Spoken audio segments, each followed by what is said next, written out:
Nadreen breaking news तव्हां share कंदा हलूं त नबी सरथर जे 50 केवी ट्रांसफार्मर में फ़नी ख़राबी सबबि पंहिंजी सिंध ते नशर थियण बैदि ख़बर जो नोटिस हेस्को अमलदारनि टीम नबी सरथर पहुची 50 केवी ट्रांसफार्मर जी मरम्मत बिजली बहाल करे छॾी। जी बिल्कुल तव्हांखे ॿुधाईंदो हलां त 90 में 50 केवी ट्रांसफर में जेका फ़नी ख़राबी थी उनजी ख़बर पंहिंजी सिंध ते हली हुई, जंहिंजो नोटिस ॾियो ऐं हेस्को अमलदारनि पंहिंजी टीम जेका नबी सरथर में मोकिली, जेका उन्हनि ट्रांसफर के जल्द खां जल्द मरम्मत करे और बिजली जो आहे सो बहाल करे। जी शमन वॾी महिरबानी तव्हांजी।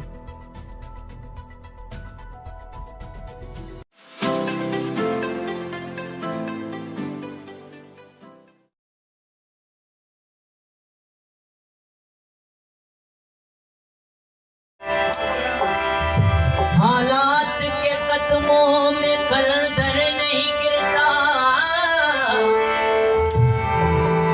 टूटा हुआ सितारा जमीन पर नहीं गिरता,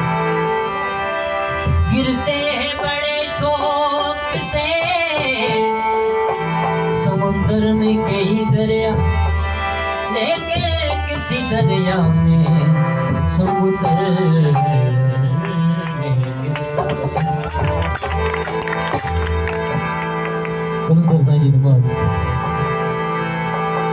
कोन्या में कह फवारो